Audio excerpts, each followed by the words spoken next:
მოგესალმებით, ძვირფასო მეგობრებო, ეთერშია გადაცემა ახალი პარადიგმა, მე მისი წამყვანი თენგო ომანიძე გახლავართ. ახალი წლის წინადღეებში კურსკის ოლქს პარტია სოლიდარობა მშვიდობისთვის საერთაშორისო მდივანი და პარტიის ერთ-ერთი ლიდერი მამუკა ფიფია ესტუმრა ჰუმანიტარული მისიით. ის შეხვდა ადგილობრივ მოსახლეობას და ომისგან დაზარალებულ უბრალო ხალხს ქართველი ხალხის სახელით ჰუმანიტარული საჩუქრები თვირთი გადასცა. გარდა ამისა, შეხვედრა ასევე გაიმართა, ამ ვიზიტს ჰქონდა ასევე ოფიციალური მხარეც და შეხვედრა გაიმართა საკმაოდ მნიშვნელოვან პერსონებთან. მე მინდა რომ ამ თემაზე თქვენ მოისმინოთ ჩვენს მიერ მომზადებული სიუჟეტი და უკვე შემდეგ გადაცემის სტუმრებთან, პარტიის ასევე ლიდერებთან, ბატონ მიხეილ ჟღენთან და თემურ ფიფიასთან ერთად დაგიბრუნდებით თემაზე სასაუბროთ.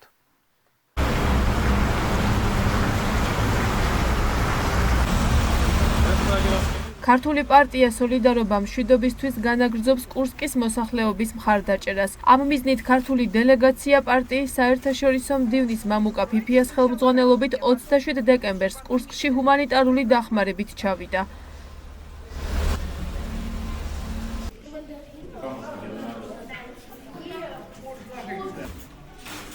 ქართული დელეგაციის წარმომადგენლებმა ქალაქში დროებითი განსახლების centri მოინახულეს და მოსახლეობას პირველადი მოხმარების ნივთები გადასცეს. პარტია სოლიდარობა მშვიდობისთვის საერთაშორისო მდივანმა მამუკა ფიფიამ მონაწილეობა მიიღო ბავშვებისათვის ორგანიზებულ სადღესასწაულო ღონისძიებაშიც და პატარებს დამდეგი ახალი წელი მიულოცა. დროებით განსახლების ცენტრში მყოფი ბავშვებისათვის ნამდვილი დღესასწაული მოეწყო. პატარებმა თოვლის ბაბუას და ზღაპრის გმირებს ლექსები წაუკითხეს. კონკურსის ბოლოს კი ყველა ბავშვი დასაჩუქრდა. გამარჯობა გინაცვა, გეოცავ ჰაჰაცეს. ბავშვებმა ლექსები ქართულადაც წაიკითხეს. თურმიშების ბაბუას ვისეჩფას. Без лишних слов. მამუკა ფიფიას განცხადებით საქართველოს დგას რუსი ძმების გვერდით და ყოველთვის გაუწევს მათ საჭირო დახმარებას. მისი თქმით, ამჟამად როგორც რუსეთი, ისე საქართველოს რთულ პერიოდს გადის, ასეთ დროს კი ბავშვებსაც და უფროსებსაც მორალური მხარდაჭერა სჭირდებათ. Мы приехали из Грузии, чтобы поддержать маленьких детей. ჩვენ ჩამოვედით საქართველოდან, რათა მხარი დაუჭიროთ პატარა ბავშვებს და არა მხოლოდ ბავშვებს, უფროსებსაც. ჩვენ ჩამოვიტანეთ საჩუქრები ჩვენი ქართველი ბავშვების სახელით კურსკში მაცხოვრებელი თანატოლებისთვის. პირველ რიგში მორალური მხარდაჭერა ბავშვებს სჭირდებათ, თუმცა ეს ასევე საჭიროა უფროსებისთვისაც. ჩვენ ვდგავართ ჩვენი რუსი დების და ძმების გვერდით და ვიქნებით იქ, სადაც ეს ყველაზე მეტად საჭირო იქნება. დღეს როგორც საქართველო, ისე რუსეთი იმყოფება რთულ ვითარებაში. შეგვიძლია ვთქვათ, რომ ეს ერთ-ერთი ყველაზე მძიმე პერიოდია ჩვენი ქვეყნების ისტორიაში. ჩვენ ვებრძვით საერთო დიდ მტერს და ძალიან მალე გამარჯვება ჩვენი იქნება. Ну всё, видите-ка. Давай, дорогой. კურსკში ვიზიტის ფარგლებში მამუკა ფიფია ფრონტის წინა ხაზზე შეხვდა რუსეთის ფედერაციის შეიარაღებული ძალების სამხედრო პოლიტიკური მიმართულების ხელმძღვანელის მოადგილეს აპტი ალუდინოვს. Грузинский народ. ეს არ არის პირველი შემთხვევა, როდესაც პარტიამ სოლიდარობა მშვიდობისთვის კურსკის მოსახლეობას ქართველების სახელით ჰუმანიტარული დახმარება გაუწია. პარტიის საერთაშორისო მდივანი მამუკა ფიფია ამ მიზნით კურსკში სექტემბერშიც იმყოფებოდა. ბრუნდებით ეთერში გადაცემაში სასაუბროდ შემოგვიერთდება პარტია სოლიდარობა მშვიდობისთვის თავმჯდომარე ბატონი მიხეილ ჟღენტი და პარტიის გენერალური მდივანი ბატონი თემურ ფიფია. მოგესალმებით ბატონებო, მადლობა სტუმრობისთვის. მოგესალმებით, მადლობა მოწვევისათვის, მიესალმებით პატუცეულ მაყურებელს. კი ბატონო, მოგილოცავთ დამდეგ დღესასწაულებს პირველ რიგში. მინდა შევეხოთ აი ამ ღონისძიებას, რომელიც წინათ საახალწლოდ სწორედ თქვენი პარტიის და მისი ერთ-ერთი ლიდერის ბატონი მამუკა ფიფიას ორგანიზებით გაიმართა. ბატონო მიხეილ, ეს არ არის პირველი შემთხვევა, როდესაც მსგავსი ღონისძიება იგეგმება ქართველი ხალხის სახელით ხდება ამ ქველმოქმედების გაწევა. აი ამ საკითხთან დაკავშირებით მინდა გკითხოთ, როგორც ჩანს იქ მართლაც არის ხომ მნიშვნელოვანი ნაწილი საზოგადოების, რომელიც დაზარალდა ომის მოქმედებების, ამ სამხედრო მოქმედებებისგან და აი ამ ხრივ გამოხატულ ჰუმანიტარულ, ასე ვთქვათ, მისიას რა მიზანი აქვს, გარდა რა თქმა უნდა თვითონ უშუალოდ იმისა, რომ ეს არის სიკეთე ადამიანებისთვის დახმარება. გეთანხმებით მამუთენგის, ეს არ არის პირველი ვიზიტი ბატონი მამუკა ფიფიასი და როგორც სიუჟეტში მოვისმინეთ, არ იქნება, ასე ვთქვათ, ბოლო ის გააგრძელებს თავის მხრიდან, ქართველების მხრიდან, პარტიის მხრიდან დახმარებას იმ ხალხის, რუსეთის ნებისმიერ ტერიტორიაზე, სადაც საჭირო იქნება და არა მარტო რუსეთის. ყველა ის ჩვენი მოძმე ქვეყნები, ვისთან ჩვენ ურთიერთობა გვმართებს და ურთიერთობა გვჭირდება, ჩვენ მათთან უნდა გქონდეს სწორი, საღი და არა ისეთი პოლიტიკა, რომელსაც ჩვენ ბოლო 30 წელი უყურებთ და იმას გამოთქვა, რომ ეს 2 წელი, 2 წელიწად ნახევარი, როცა ხდება სიტუაციის დარეგულირება, ეს გაგრძელდება და უფრო სერიოზულ ფორმას მიიღებს. რა მნიშვნელობა აქვს ჩემი აზრით და ჩვენი კოლეგების აზრით ამას? ნებისმიერი პოლიტიკა კეთდება ურთიერთობიდან. ნებისმიერი პოლიტიკა ეს არის პირადი ურთიერთობები, რომელსაც ადამიანები ამყარებენ ერთმანეთთან და როდესაც ქვეყნები და ხალხები ამყარებენ ერთმანეთთან. ჩვენ გვაქვს ძალიან მწარე გამოცდილება ბოლო 30 წლის, 25 წლის განმავლობაში, როდესაც საქართველოსთან რუსეთის მიმართულებით ისმოდა მხოლოდ და მხოლოდ მიმართებაში ისმოდა მხოლოდ და მხოლოდ ლანძღვა, გინება, შეურაცხყოფა. ანალოგიური სიტუაცია ხშირ შემთხვევაში იქიდანაც იყო და აი პიკი აი ამ დაძაბულობის მივახციეთ, როდესაც პრეზიდენტ ყოფილმა სააკაშვილმა, რომელიც განთავსებულია ხა საავადმყოფოში და ვერაფერ მოხერხდა მისი გადაყვანა საჯარიმოების დაწესებულებაში, აი მაშინ მოხდა პიკი დაპირისპირების, როდესაც ქართველები რუსეთში აღიქმებოდნენ როგორც მტერი და საქართველოს აღიქმებოდა როგორც მტრული სახელმწიფო და ჩვენ შეყვანილი ვიყავით აი იმ სიაში, სადაც იყვნენ რუსეთის მიმართ ყველაზე მტრულად განწყობილი ქვეყნები. ძალიან დიდი ძალისხმევა დაჭირდა ხელისუფლებასაც და რა თქმა უნდა ჩვენც წელიწად ნახევარი უკვე ჩართული ვართ, ჯერ როგორც არასამთავრობო 2 წელი უბრალოდ როგორც არასამთავრობო ორგანიზაცია და 1 წელი როგორც პარტია აი ამ ურთიერთობის გალღობაში და კიდევ ერთხელ დავუბრუნდები ბატონი მამუკას ვიზიტს. ეს არის უდიდესი გარღვევა არა მარტო პოლიტიკური, არამედ ადამიანური.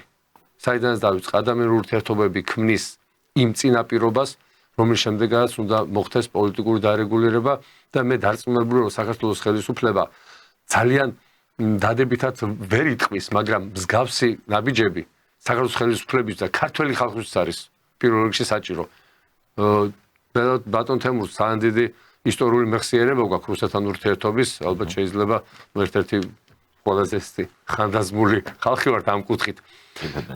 ჩვენ ვერ ვიხსენებთ, ბატონ თემური თავის სიტყვაში იტყვის, ჩვენ ვერ ვიხსენებთ მსგავს დამოკიდებულებას, მსგავს ნაბიჯებს, არ არსებობდა ესეთი რამე.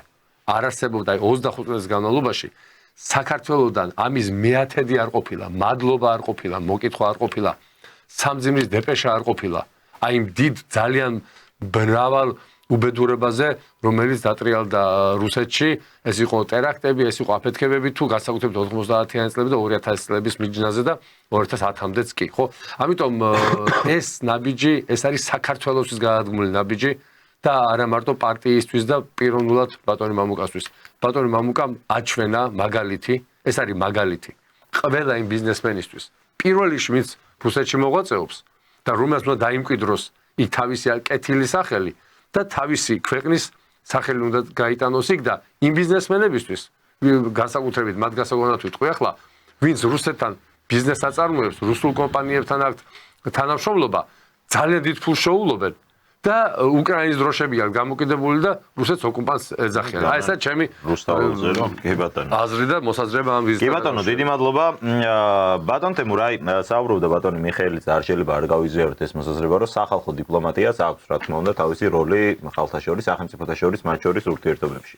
და ასევე აღინიშნა, რომ მთელი ამ პერიოდის განმავლობაში პრაქტიკულად ალბათ საბჭოთა კავშირის დაშლის შემდეგ მუდმივად მიდიოდა აი დისტანცირების პროცესი, ხო, რუსეთთან, ზოგჯერ ეს იყო ინტენსიური ფორმებით, ზოგჯერ შეიძლება რაღაც უფრო შენელებული ფორმით, მაგრამ საბოლოო ჯამში ინიციატივები არ ყოფილა ისეთი სახის, რაც მოახდენდა ერთგვარ გარღვევას ამ ურთიერთობებში. აი ამის მიზეზებზე მინდა გკითხოთ აზრი, რატომ მაინც და მაინც რომ აი 30 წლის შემდეგ დაუშვათ გამოჩნდა ესეთი პოლიტიკური ძალა თქვენი სახით, რომელიც ამ ხრივ რაღაც ნაბიჯებს გავს. აქამდე რატო რა უშლიდა ხელს ასეთი ტიპის ინიციატივებზე, რატო არ ხორციელდებოდა ეს? პირველ რიგში მინდა ბატონ მამუკას მივესალმო მის ამ გადადგმულ ნაბიჯს. მან რა თქმა უნდა კონსულტაციები ჰქონდა ჩვენთან პარტიის პოლიტიკურ საბჭოსთან, ჩვენთან, ჩვენ ყველამ რა თქმა უნდა ხარი დაუჭირეთ მის ამ ინიციატივას. ეს არის ძალიან კარგი ნაბიჯი, ჰუმანიტარული ხასიათის ნაბიჯი რომლის შესახებ სხვადასხვა ყველამ გაიგო რუსეთში. პირველმა არხმა გადასცა უკვე სიუჟეტი ამასთან დაკავშირებით, ბევრმა საინფორმაციო რესურსმა გადასცა და კიდევ გადასცემენ კვირის შემაჯამებელ გადაცემებში, რომელიც რუსეთის ცენტრალურ ტელევიზიებში გავა. და გარდა ამისა, რომ მოსახლეობამ გაიგო, რაც ალბათ მაინც ყველაზე მთავარია, რომ საქართველოს ხარში უდგას რუს ხალხს ფაშისტთა ბრძოლაში. აი ამ ძალიან მნიშვნელოვან და სასიცოცხლო მნიშვნელოვანი ბრძოლაში, რომელშიც რუსეთი ჩაერთო დასავლეთთან. ღია ბრძოლაში, დასავლეთის აგრესიის მოსარგებლად. რომ ქართული ხალხი და საქართველოს რუსეთის გვერდით დგას. მამუკა ფიფიამ უკვე მიიღო მადლობები, ჩვენ შეგვიძლია ამას ვთქვათ რუსეთის საგარეო საქმეთა სამინისტროსთან, მიიღო მადლობა დსთ-ს კომიტეტთან, რომელიც ჩართული იყო ამ ღონისძიებაში და სხვა სახელმწიფო სტრუქტურებისგან, რასაც ასევე ძალიან დიდი მნიშვნელობა აქვს ჩვენთვის და საქართველოსთვის. ახლა ჩვენ რატო ვამბობთ, რომ საქართველოს სახელით კეთდება ეს? ასე გამოდის. მართლა ესე გამოდის. კი, ის პარტიის ლიდერია, ჩვენი პარტიის ლიდერია და მას სხვა ოფიციალური უფლებამოსილება არ გააჩნია, რომ ასეთი ღონისძიება გააკეთოს, ასეთი ჰუმანიტარული ნაბიჯი, ასეთი ეფექტური ნაბიჯი, რომ მქონდეს დაუშვათ რომ იყოს საგარეო საქმეთა მინისტრი მამუკა ფიფია, ნამდვილად ბევრად სხვა ეფექტი ექნებოდა და იგივეს გააკეთებდა.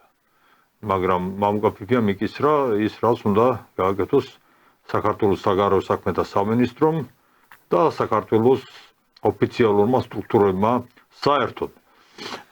თუმცა საქართველოს ოფიციალურმა სტრუქტურებმა რაც გააკეთეს ბოლო 2 წლის მანძილზე, ამას ჩვენ ვაფასებთ ის, რომ ის არ ჩაერთო, არ მიიღო მონაწილეობა ანტირუსულ კოალიციაში და მით უმეტეს არ ჩაერთო სამხედრო თვალსაზრისით რუსეთის წინამდე გაიამ ომში.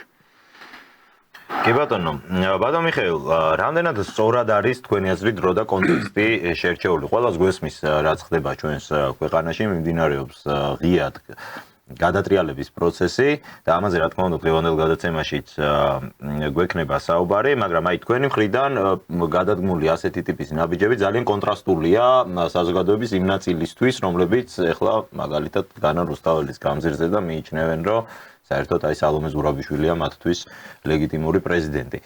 თუმცა ამაზე მოგვიანებით. აი რო ვთქვათ, რამდენად ფიქრობთ, რომ ეხლა არის ორი კონტექსტი მსგავსი ნაბიჯების გადადგმა? ზუსტად კონტექსტი დაემთხვა ახალდარჩეული პრეზიდენტის ინაგურაციას და პარტიის სახელით და ჩემი სახელით ბატონ მიხეილს მინდა მიულოცო ეს ძალიან მაღალი საპასუხისმგებლო თანამდებობა, რომელმაც უნდა შეძლოს ახალი იდეების, ახალი ხედვის გამოყენება, ახალი ხედვით წარმართვა პოლიტიკის, მათ შორის პირველ რიგში რუსეთთან და ჩვენ სამეზობლოში და ზუსტად ამიტომ თქვენ რაც ბრძანეთ ახლა, ამიტომ აი ეს კონტექსტი ხო დაახლოებით დღენახევარია განსხვავება ბატონი მამუკას ამ ვიზიტს და ბატონი მიხეილის არჩევნებს შორის და ეს მისთვის და საერთოდ საქართველოს ხელისუფლებისთვის უნდა იყოს ძალიან დიდი საბაბი, საშუალება იმისი რომ ამაზე ააგოს ეს ურთიერთობა. არა მარტო ერთი პარტიის ან პარტიის ერთ-ერთი ლიდერის ვიზიტზე კურსკი იქნება ეს თუ სხვა დაზარალებული რეგიონი რუსეთის.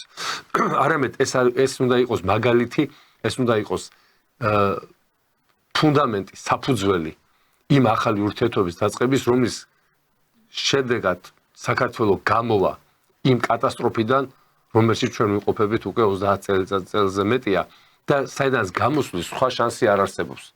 პრაქტიკულად ეს არის ნაბიჯი გადადგმული, რომელიც იქნება წინაპირობა კეთილმეზობლური, მეგობრული ურთიერთობის დამყარების და კიდევ ერთხელ გამეორდები, რომ ჩემთანაც შევახსენებ და ჩვენს მსმენელებსაც 3+3 გეორგიევსკის ახალი გეორგიევსკი. აი ეს ურთიერთობებია დასამყარებელი, ახალი ურთიერთობა რუსეთთან გადასახედი და აი სულ ერთმანეთთან კონფრონტაციით, ერთმანეთთან შეურაცხყოფის, ერთმანეთის აუგად მოხსენიებით ვერ მიაღწევ შენ შედეგს. ვერ მიაღწევ. ჯერ კიდე გასარკვევია ჩვენ რა დროს დაუპირისპირდით ერთმანეთს, რა პერიოდი იყო, როგორი გეოპოლიტიკური მონაცემები იყო და მე მიხარია და ჩვენი პარტია მიესალმება იმას, რომ ახალ გეოპოლიტიკაში, რომელიც მოდის დღეს ახლა და მოვიდა პრაქტიკულად მსოფლიოში, საქართველოს დაიჭირა ამათ რო უყართ სწორი მხარე, არა, საქართველოს მომგებიანი მხარე. დღემდე ვერ გავიგე რა არის სწორი მხარე. ისტორიის სწორი. ხო, ისტორიის სწორი მხარე და აღმოჩნდება ისტორიის სწორი მხარე ჩვენ ვიჭერდით 35 წლის წინ და დავკარგეთ 22% ჩვენი ტერიტორია. კიდე ერთხელ თუ დავიჭირეთ ჭყალებში ისტორიის ესეთი სწორი მხარე, დავკარგავთ კიდე 45-ს და მე რა მოხდება ღმერთმა იცის. ამიტომ ეს იყო დროში დამთხოვული იმ სიტუაციას და ემთხოვდა დროში იმ პროცესებს, რომელიც მე დარწმუნებული ვარ, საქართველოში დაიწყება როგორც სამეზობლო პოლიტიკა, ასევე შიდა პოლიტიკაში სერიოზული მათ შორის აქ ჩაგეკითხებით, რადგან თქვენც ახსენეთ პრეზიდენტის არჩევა, თუმცა აქ არის ცოტა ისეთი ვითარება, ქმნის ჩვენი პოლიტიკური სპექტრის ნაწილი ისეთ გარემოს, სადაც ერთგვარი ორხელისუფლებოვანობის რაღაც იმიტაცია უნდათ რომ შექმნას. სალომე ზურაბიშვილის მიმართ არის ასეთი კამპანია, რომ სწორედ ის არის ლეგიტიმური პრეზიდენტი, ხოლო მიხეილ ყაველაშვილი არის არალეგიტიმური და ამას არ აქვს მხოლოდ აი ესეთი განცხადებების სახე. მე ისე თქვა მინდოდა, მე დასავლურ მედიას, უпростоრ დასავლეთიდან დაფინანსებულ მედიას, მათ შორის ძალიან ისეთ ავტორიტეტულ მედიას, რომელსაც ხშირად ეცნობა ხოლმე ქართველი მაყურებელი და მსმენელი, მოიხსენიებენ ყაველაშვილს როგორც კოლეგიის მიერ პრეზიდენტის თანამდებობაზე არჩეული პრეზიდენტი. მაგალითად აი IPN ესეთი ყველაზე უფრო ავტორიტეტული გამოცემა. ისინი არასახელებენ ყაველაშვილს ნამდვილ პრეზიდენტად, ხოლო პრეზიდენტის ასე ვთქვათ ტიტულს მიანიჭებენ სალომე ზურაბიშვილს. მათ შორის ევროპარლამენტარების მხრიდან მოვისმინეთ ასეთი განცხადებები. არსებობს თუ არა იმისი შესაძლებლობა, რომ ხელისუფლება შეექმნას ლეგიტიმაციის პრობლემა, საგარეო ლეგიტიმაციის პრობლემა რეალური. საქართველოს ხელისუფლებას ბატონი ყაველაშვილი რო ყოფილიყო საყოველთაო არჩევნების არჩეული მაინც შეუქმნა ლეგიტიმაციის პრობლემას. აქ ხო არა მნიშვნელობა რა პროცედურის შემდეგ მოხდა ამა თუ იმ პიროვნების არჩევა. აქ არის გადამწყვეტი მისაღებია თუ არა ეს პოლიტიკოსი დასავლეთისთვის და მისაღებია თუ არა დღევანდელი მმართველი პარტიის საგარეო პოლიტიკა და ის მცდელობა დასავლეთ. ანუ ორმაგი, სამაგი, ხუთმაგი სტანდარტია. დავივიწყოთ ის როგორ იყო არჩეული ყაველაშვილი. გავაკეთოთ აქცენტ იმაზე, იმათ რა აწყობთ. საერთოდ ბატონი ყაველაშვილი რო არჩეული იყო ერთ კაცს, თქვა დაენიშნა პრემიერს, რომ მე ვნიშნავ პრეზიდენტს. და ყოფილიყო მათი ჭკუის, მათი პოლიტიკის გამტარებელი. მერწმუნდეთ 25 წამში აღიარებდა მთელი მსოფლიო. აი ესე ხელი საქნევით რო არის, ხო იცით რა ყველა რო გარბის. სტარტს რო აძლევს. ეს პოზიცია არის. არა აქვს მნიშვნელობა. როგორ აირჩეოდა ეს პრეზიდენტი. მნიშვნელობა აქვს იმას, რას გააკეთებს ეს პრეზიდენტი და მე დარწმუნებული ვარ, რომ საქართველოსთვის და მეცაც ვიტყვი რა, დღევანდელ მართულ პარტიას სხვა გზაც აღარ აქვს უკვე. გარდა იმისა, რომ სურვილი, სხვა გზაც აღარ აქვს, რომ შეცვალოს პოლიტიკური ვექტორი. კი ბატონო, თქვენი მოსაზრება წამხრივ საინტერესო არის, ბატონო თემურ, თქვენ ხშირად გამოთქვამდით მხარდამჭერ პოზიციას, იგივე ბატონ მიხეილ ყაველაშვილის მიმართ, მაშინვე როგორც კი ის დასახელდა კანდიდატად, ჩაიარა ინაუგურაციამ გარკვეული შეიძლება ექსცესების, თუმცა ყოველ შემთხვევაში იმ სცენარის გარეშე რომ სალომე არ გამოვიდოდა სასახლიდან. რამდენად ელოდით ასეთ სცენარს, ეს ერთი კითხვა მექნება და როგორ ფიქრობთ, აი იგივე საკითხზე თქვენი პოზიციაც საგარეო ლეგიტიმაციის საფრთხე რამდენად უბრალოდ არალეგიტიმურად მიჩნევის საფრთხე რამდენად უდგას ამ შემთხვევაში მიხეილ ყაველაშვილს. ბოლო მომენტამდე არც მე და არც სხვა ალბათ ბოლომდე დარწმუნებული არავინ არ იყო თუ როგორ განვითარდებოდა პრეზიდენტის რეზიდენციის გარშემო, ასე ვთქვათ, მოვლენები. მხედველობაში მაქვს სალომე გამოვიდოდა იქიდან, არ გამოვიდოდა. ძალიან კარგია რომ გამოვიდა, არ მოხდა მისი ძალით გამოყვანა იქიდან და არ მოხდა კიდევ ერთი საბაბი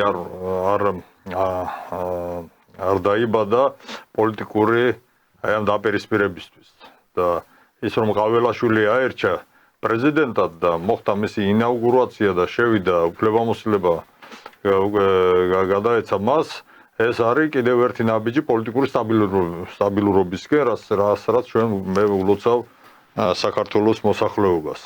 და ყაველაშვილს იმიტომ უჭერდი მხარს ჩვენ ყველა თავიდანვე, იმიტომ რომ ამ კაცს თავისი პოზიცია გააჩნდა პროამერიკული აი ამ მოღალატეობრივ პლატფორმის მიმართ ძალიან მკვეთრი და გამოკვეთილი პოზიცია, ძალიან ბევრი ოცნების ლიდერებისგან განსხვავებით და ხედავდით მის დამოკიდებულებას საქართველოს საგარეო პოლიტიკასთან დაკავშირებით, საშინაო პოლიტიკასთან დაკავშირებით და აქედან გამომდინარე ჩვენ მივესალმეთ მიხეილ ყავილაშვილის კანდიდატურას მიუხედავად იმისა, რომ მას დიპლომი არ აქვს. დიპლომის ქონა არ ქონა, ეს არის მეათე ხარისხოვანი საკითხი. ყავილაშვილი ბევრ დიპლომიანს ჯობია თავისი როგორ დავაკვირდეთ, თავისი საუბრით, თავისი ქართველობით, თავისი დარბაისლობით, თავისი უნდაც განაცხადება. რაც შეეხება უშუალოდ თვითონ პრეზიდენტის ინსტიტუტს, აი ეს ამ ინსტიტუტის მიმართ მე ძალიან კრიტიკული დამოკიდებულება გამაჩნია. ჩვენ ვიცით როგორ მოხდა პრეზიდენტის ინსტიტუტის შემოტანა, ასე ვთქვათ, ისევ, ხო? ესე იგი პრეზიდენტის ინსტიტუტს კი არა, პრემიერ-მინისტრის ინსტიტუტმა ჩაანაცვლა პრეზიდენტის ინსტიტუტი, თავის დროზე ეს გააკეთა მიხეილ სააკაშვილმა. პრეზიდენტის ინსტიტუტი დატოვა იმიტომ რომ თვითონ იყო პრეზიდენტი და მას სჭირდებოდა ეს თანამდებობა, დაახლოებით 1 წელი იყო, მოირგო და პრემიერ-მინისტრს გადაეცა ყველა უფლებამოსილება. პრემიერ-მინისტრი გახდა სწორედ მიხეილ სააკაშვილის რეჟიმის მიერ მოხდა ეს, რომ პრემიერ-მინისტრი გახდა აღმასრულებელი ხელისუფლების ხელმძღვანელი და მის ხელში გადავიდა ხელისუფლება. და პრეზიდენტის ინსტიტუტი ფაქტიურად დღეს არის იმიტაცია ხელისუფლების. მას არ გააჩნია ექსკლუზიური ისეთი უფლებამოსილება, მნიშვნელოვანი უფლებამოსილება. არაფერი. მთავარსარდალი გია ვითომ უმაღლესი, მაგრამ მას არ აქვს იმის უფლება, რომ საომარი მოქმედება, საომარი მდგომარეობა გამოაცხადოს პრემიერ-მინისტრის გარეშე. საომარი მოქმედების გამოცხადების შემთხვევაში მას არ აქვს უფლება, რომ მოქმედებაში მოუყვანოს შეერაგებული ძალები. ის საგარეო ურთიერთობებში წარადგენს თუ საქართველოს, აქაც მას ექსკლუზიური უფლება არ გააჩნია. იმიტომ რომ საგარეო ურთიერთობებში პრეზიდენტს შეუძლია წარადგინოს საქართველოს მხოლოდ მთავრობასთან შეთანხმებით. და ასე შემდეგ და ასე შემდეგ. საერთოდ ეს ინსტიტუტი არის ინსტიტუტი, რომელიც საკმაოდ ძვირია და რომელიც ისედაც ღარიბ ბიუჯეტს აწევს კისერზე. აქედან გამომდინარე, საქართველოს არ აქვს იმის ფუფუნება, რომ ასეთი ინსტიტუციები შეინახოს. ეს ყავილაშვილზე არ არის საუბარი. ყავილაშვილმა თავის როლს ის ითამაშებს მაქსიმალურად დადებით როლს, როგორც პრეზიდენტი აი ამ თანამდებობაზე. იმ უფლებამოსილების ფარგლებში, რაც მას გააჩნია. ბატონ თემურ, სანქციებთან დაკავშირებითაც მინდა გითხოთ, რომ აი ეს მიმდინარე შიდა პოლიტიკური ყველაზე უფრო ცხელი თემები, რაც წლის ბოლოს გახდა აქტუალური, ერთგვარად გქონდეს შეფასებული. სანქციები ბიძინა ივანიშვილისთვის პირადი სანქციები, რამდენად იყო ამისი მოლოდინი თქვენი აზრით და ექნება თუ არა, ან თუ ხედავთ რომ იქონია უკვე, ან მომავალში თუ ექნება რაიმე არსებითი გავლენა პოლიტიკურ პროცესზე, პირადად ბიძინა ივანიშვილის დასანქცირებას. ჩვენ ველოდით რომ მას დაასანქცირებდნენ, იმიტომ რომ ჩვენ ხედავდით რომ ბიძინა ივანიშვილი არ თმობს პოზიციებს და არ დათმობდა ეს პოზიციებს, კერძოდ საქართველოსთან დაკავშირებით, აქედან გამომდინარე ის რომ სანქცირებული იქნებოდა დასავლეთის მხრიდან. ამას ჩვენ სრულიად დარწმუნებული ვიყავით და დასავლეთმა სწორედ ეს პერიოდი შეარჩია, როცა საჭიროა მათი მომხრე აი ამ პლატფორმის შიდა პლატფორმის ასე ვთქვათ, რომ მათ მორალურ პოლიტიკური მხარდაჭერა გაუწიონ და ისევ გააქტიურონ. აი ასეთ პერიოდი შეურჩია ზუსტად აი დაამთხვია პრეზიდენტის ინაუგურაციის პროცესს. რაც შეეხება სანქციებს საქართველოს მიმართ, რა თქმა უნდა, დასავლეთი შეეცდება, რომ პრობლემები შეუქმნა საქართველოს, ეკონომიკური ხასიათის პრობლემები, ის კავშირები, რომელიც ასე თუ ისე არსებობს დასავლეთთან და ჩვენ შევხედავთ ექსპორტს, გარკვეული ხასიათის პროდუქციის ექსპორტი ხორციელდება ასე თუ ისე დასავლეთთან, თუმცა ამას ესეთი პროდუქცია, რომელსაც არ გააჩნია ფართო სოციალური მნიშვნელობა, მაგრამ გარკვეულ შემოსავალს ქმნის ბიუჯეტში. გარდა ამისა, მას შეუძლია ესე იგი ამ ექსპორტზე თქვას უარი და უშოთ, ხო, ყიდვაზე იმ საქონლისა, რომელსაც საქართველოს ყიდვის დასავლეთში. ეს ბუნებრივი რესურსებია ძირითადად და ნახევარფაბრიკატები, ასე ვთქვათ, ნედლეული. აი დაუშვათ ზესტაფონის სფეროს პროდუქცია, ოქრო გააქვთ დასავლეთში და იმას ხედიან. და აი ასეთ ამ რიგის ისა რა ქვია პროდუქცია. რაც შეეხება იქიდან რა შემოდის, ძირითადად შემოდის ესე იგი ავტომანქანები. ჩვენ ვახორციელებთ ავტომანქანების რეექსპორტს და ავტომანქანები როგორც იმპორტში, ისე ექსპორტში საკმაოდ დიდი წილი უჭირავს. 30%-მდე მე მგონი ექსპორტ, მაგრამ ესეც არტოვებს ახლა იმდენ თანხას, რომ დაუშვათ, რომ საქართველოს ეკონომიკას ძალიან დიდი პრობლემები შეექმნას. უბრალოდ იმ ხალხს შეექმნის პრობლემებს, რომელიც უშუალოდ არიან დაკავებული ამ საქმით. თუმცა აქაც ჩვენ ვხედავთ, რომ აქაც მოხდა მონოპოლიზირება მოხდა ამ სფეროსი და უკვე ჩვენ ვხედავთ, რომ დიდი რაოდენობის საქართველოს მოქალაქეები მრავალრიცხოვანი რო იყო ადრე დასაქმებული, ესეც მრავალრიცხოვანი რამდენიმე კომპანიის ხელშია. ხო, რამდენიმე კომპანიის ხელშია. რა შეუძლია? კიდე შეუძლია საბანკო გადარიცხვებთან აი საბანკო სექტორში შექმნას პრობლემები, იმიტომ რომ ჩვენი ყველა ბანკი არის დასავლური ბანკების ფილიალები არიან საქართველოში. და თუ გადარიცხვებს შექმნა პრობლემა, როგორც აი რუსეთში შეუქმნეს პრობლემა, ბავშვად, ფულად გზავნილებს გადარიცხვებს, რა თქმა უნდა ეს დისკომფორტ შექმნის იმ მოსახლეობის იმ ნაწილში, რომელიც დაკავშირებული არის ევროპასთან და ამერიკასთან, იქ რომ მუშაობენ და აქ რო აგზავნიან ფულს. და თვითონ შიგნითაც შეიქმნება გარკვეული პრობლემები საბანკო სფეროში. აი ეს პრობლემები რა თქმა უნდა შეუძლია შექმნას დასავლეთში, მაგრამ ჩვენ როგორც ბატონო მიხეილმა თქვა, თუ ჩვენ დროზე მივხედავთ ჩვენს ეკონომიკურ ურთიერთობებს სხვა სფეროში, სხვა სივრცეში, რომელშიც რუსეთი მონაწილეობს, რომელშიც ჩინეთია, ჩინეთთან ჩვენ სტრატეგიული პარტნიორობის შესახებ უკვე გვაქვს დადებული ხელშეკრულება. ამ შემთხვევაში რა თქმა უნდა საქართველოს შეუძლია შეამსუბუქოს ის ეკონომიკური სიძნელები და დარტყმა, რომელიც შეიძლება საქართველოს შეიძლება კი არა განახორციელებს დასავლეთის საქართველოს წინააღმდეგ. ანუ გარკვეული ალტერნატივები არსებობს. მე ორივე სიტყვას დავამატე ბატონს თქვენს და ბატონო. მე დამჭერ ესეთ შთაბეჭდილება, რომ ბატონი ბიზნე ევანიშვილის დასანქცირება ეს იყო მათთვის, როგორ გითხრათ, ზუსტად იცოდნენ რომ შედეგს არ გამოიღებს, მაგრამ სახე რო შეენარჩუნებიათ, სახის შენარჩუნებისთვის აი ეს სერიოზული ნაბიჯი გადადგეს, რომლითაც ლიბერალურ ოპოზიციას გაუთენეს ახალი წელი და მოკლედ ახალი წელი საგუშო დაიწყეს 3 დღის წინ დაახლოებით, ხო? რატომ ამბობ ამას? ბატონი ბიზნესა დასანქცირებული, მაგრამ დასანქცირებული არ არის მისი ოჯახის წევრები, რომლის კომპანიების უმრავლესობა გამონაკლისი დაუშვეს.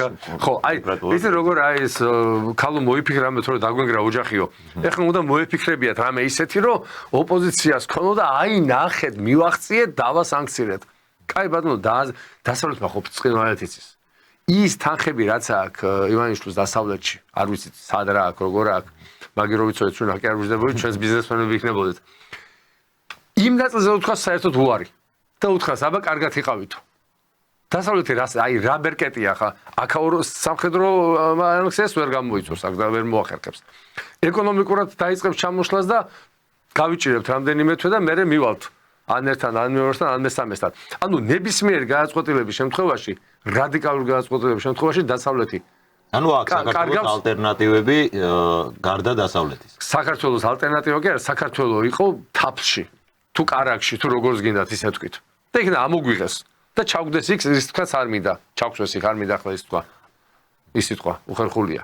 ალტერნატივა კი არა, სრული ალტერნატივა გარდა დასავლეთისა. საქართველოს ყველგან ალტერნატივა აქვს. აი აქ არა ალტერნატივა და 35 წელმა ჩვენ გვანახა თუ 13 წელმა, მას 25 წელს ვიღებ ყოველთვის, გვანახა რომ ამათან ურთიერთობა აი ესე მთავრდება. არა მარტო საქართველოსთვის, არამედ ყველა კოლონიური, ნახევრად კოლონიური ქვეყნებისთვის. დიდი მადლობა ბატონ მიხეილ, დავრჩები თქვენთან და გკითხავთ ჩვენი ასე ვთქვათ გადაცემის მეორე მნიშვნელოვან ნაწილზე, როგორც თქვით, გარდა იმ პრობლემებისა, რომელსაც ბატონი მამუკა ფიფია გაეცნო ქალაქ კურსკში პირადად და შეხვდა მოსახლეობას, ასევე გაიმართა აქ შეხვედრა უშუალოდ ფრონტის ხაზზე, როგორც ჩვენ სიუჟეტშიც იყო აღნიშნული, სადაც მამუკა ფიფია შეხვდა ბატონ აბდი ალაუდინოს, ეს გახლავთ რუსეთის შეიარაღებული ძალებში ერთ-ერთი მნიშვნელოვანი პირი. ამ საკითხთან დაკავშირებით მინდა გკითხოთ და აქვე მაყურებლისთვისაც დავაანონსებ, რომ ჩვენი გადაცემის ბოლოს თქვენ მოისმენთ ამ შეხვედრის სრულ ვიდეო მასალას, ძალიან საინტერესო ინტერვიუ შეგვიძლია ალბათ ამას დავარქვათ ქართულ ენაზე, კი ბატონო, მამუკა ფიფია და აბდი ალაუდინოვის საუბარი იქნება უშუალოდ ჩვენი გადაცემის დასრულების შემდეგ, თუმცა მანამდე შევეხებით იმ მნიშვნელოვან საკითხებს, რაც ამ მიმართულებით და ამ საუბარში უშუალოდ გამოიკვეთა. მე გუშინ წინ აღარ მახსოვს, Facebook-ზე დავწერე, რომ ბოლო 25 წლის განმავლობაში, ბოლო 30 წლის განმავლობაში გამომდინარე ბატონი თემურის და ჩემი ისტორიული მეხსიერებიდან მე ვერ გავიხსენე მსგავსი შეხვედრა, მსგავსი რანგის და რაც თავარია მისი ეროვნებიდან გამომდინარე ჩეჩენი ადამიანის პიროვნების მიმართ. ანუ აქ არის რამდენიმე დატვირთვა ქონდა ამას. ერთი რომ ბატონი აბდი არის მაღალჩინოსანი, გენერალ-ლეიტენანტია რუსეთის არმიის, ამავდროულად ის არის ჩეჩენი კაცი, ის არის ჩეჩნეთის პრეზიდენტის თობით აღჭურვილი ადამიანი და აი ყველა აი ამ მოცემულობიდან გამომდინარე ამ შეხვედრამ შეიძინა ძალიან მაღალი ლეგიტიმაცია პირველ რიგში ადამიანური, მერე ორ ხალხებს შორის ურთიერთობის გაუმჯობესების მე ამ შემთხვევაში გულისხმობ ორ ხალხს საქართველოს და რუსეთს და ჩეჩნეთს გულისხმობ. ჩვენ გვახსოვს და ძალიან ბევრი წყენა იყო ერთმანეთის მიმართ. ჩეჩნებს ჰქონდათ ჩვენი წყენა პირველი პრეზიდენტთან დაკავშირებით რაღაცა ისე ვერ მოვეკეცით როგორც ისინი თვლიდნენ. ჩვენ ჰქონდათ წყენა როცა აფხაზეთში იბრძოდნენ ჩეჩენი მებრძოლები და ამაზე ეს ყველასთვის ნათელი იყო. უფრო მეცაც მოგახსენებთ თვით რუსეთში ჩეჩნეთის პოზიცია პირველი ჩეჩნეთის კამპანია, მეორე ჩეჩნეთის კამპანია. ანუ ჩეჩნეთი დასავლეთმა თავის დროზე და ჩრდილო კავკასია ამ შემთხვევაში და ჩეჩნეთის ასე ვთქვათ ხელმძღვანელობით ვთქვათ ამოირჩია იმ დინამიტად, რომელთაც უნდა ეფეთქებია რუსეთი და გარკვეულწილად ამას მიაღწიეს. მაგრამ დღეს ჩვენ რას ვხედავთ? რომ ჩეჩნეთის ლიდერი არის რუსეთის პრეზიდენტის და რუსეთის სახელმწიფო ინტერესების ეს ერთ-ერთი დამცველი, წარმომადგენელი დამცველი, როგორც მორალურად, პოლიტიკურად, ასევე სამხედრო თვალსაზრისით. და აი ამ ფონზე, როდესაც აი ესეთი დაახლოება გროზნოს და მოსკოვს შორის და ქართველებს ჩვენ გადამწყვეტი მნიშვნელობა აქვს საქართველოსთვის ჩრდილო კავკასიაში ჩვენი ფუნქციის, ჩვენი მეგობრობის აღდგენის, ისტორიული საუკუნეების აღდგენის მეგობრობის და აი ეს შეხვედრა იყო და არის რჩება ძალიან აქტუალურად. ანუ როგორც რუსეთთან მიმართებაში, ასევე ჩრდილო კავკასიასთან მიმართებაში და ეს კიდე აი როგორც თავიდან დავიწყეთ საუბარი, ეს უნდა გამოიყენოს საქართველოს. ეს უნდა გამოიყენოს და თუ ჩვენ ამას არ გამოვიყენებთ, მეც უნდა იქ სხვანაირად შეხედავენ ამას. იქ ცოტა სხვანაირად შეხედავენ. არ არის ბატონი მამუკა კამიკაძე, რომელმაც გადადო თავი იმისთვის, რომ უბრალოდ ჩასულიყო. ის ჩავიდა კონკრეტული მიზნისთვის. აი ამ კონკრეტული მიზნისთვის რომ უნდა გახსნას უნდა ეს არხი უნდა გაიხსნას, რომელსაც მე მიყვება ოფიციალური 10 პარტიის ლიდერი და 30 გენერალური მდივანი და პოლიტიკური და საერთაშორისო მდივანი რომ ჩავიდეს. ჩვენს გაცილებით დიდი პარტიების არანაირი შედეგი არ იქნება. თუ ხელისუფლებამ არ გააკეთა და მე კიდევ ერთხელ მინდა მადლობა გადავუხადო ჩვენ თანამებრძოლს ბატონ მამუკას, რომ მან აი ეს ხაზი საქართველოს საკმაოდ აქტუალური საცხოვრებელი მნიშვნელობის ხაზზე დაიწყო აი ამ ადამიანთა შეხვედრა და მაყურებელი ნახავს რამდენად თბილი განწყობა ამ ბატონის მიმართ საქართველოს მიმართ და ჩეჩნებიც ნახავენ, ჩრდილოელებიც ნახავს, ჩრდილო კავკასიელი ხალხის ნახავს და აი ამ სიტუაციაში უკვე ჩვენ სხვა ეტაპზე გადავედით. ჩვენ გადავედით უფრო სხვა, უფრო მომგებიან, უფრო სიმპათიურები გავხდით. გუშინ როცა იყო ბატონი მამუკა, საქართველოს უფრო გაასიმპათიურა როგორც რუსების თვალში, ასევე ჩრდილო კავკასიელების თვალში. კი ბატონო, ნამდვილად არ არის დღევანდელ დღეს მარტივი ალბათ ასეთი ნაბიჯების გადადგმა და ეს ყველას კარგად ესმის. თუმცა ასევე აი როგორც ბატონი მიხეილი საუბრობდა, მსგავს მოქმედებებს აქვს დიდი მნიშვნელობა ჩვენს რეგიონში მაცხოვრებელი ხალხების თვალში მათთან ურთიერთმოსამომავლო ურთიერთობისთვის და ასე შემდეგ. ამაზე მინდა გკითხოთ ბატონო თემურ, რეგიონულ პოლიტიკას და რეგიონის ხალხებთან პოლიტიკას ქართული სახელმწიფო შეგვიძლია ვთქვათ, რომ ამ 30 წლის განმავლობაში არანაირ დროს არ უთმობდა. მაგალითად, საშუალო სტატისტიკურ ქართველს შეიძლება აინტერესებდეს და შეიძლება ინფორმირებულიც იყოს რა ხდება ფილადელფიის რომელიღაცა უბანში, მაგრამ ვერ გეტყვის რა ხდება ერევანში, რა ხდება ბაქოში, რა ხდება ჩრდილო კავკასიაში, ვინ არის რა ხალხი ცხოვრობს. მე ჩვენ რომ მოვისმენთ და მაყურებელიც მოვისმენს ამ ინტერვიუს, მე ერთგვარად გავუცდი რამდენად ინფორმირებული არიან პირიქით ის ხალხი ჩვენთან მიმართებაში ძალიან ბევრ საუბრობს ბატონი აბდი ქართველებზე, საქართველოზე გამოხატავს ჩვენს მიმართ დიდ პატივისცემას. რა მნიშვნელობა აქვს სახელმწიფოსთვის სწორ რეგიონულ პოლიტიკას და რა მნიშვნელობა აქვს ამ ყველაფერს დღევანდელი პოლიტიკური კონტექსტების გათვალისწინებით? ასეთ შეკითხვა მექნებოდა თქვენთან. საქართველოს ძალიან დიდი მნიშვნელობა აქვს რეგიონალურ პოლიტიკას, იმიტომ რომ ძირითადი ეკონომიკური კავშირები, რომელმაც უნდა მოიტანოს კონკრეტული შედეგი ჩვენი ეკონომიკისთვის და გამოაჩინოს პერსპექტივები ეკონომიკური განვითარებისა, ეს არის რეგიონალური კავშირები, რეგიონალური ეკონომიკური კავშირები.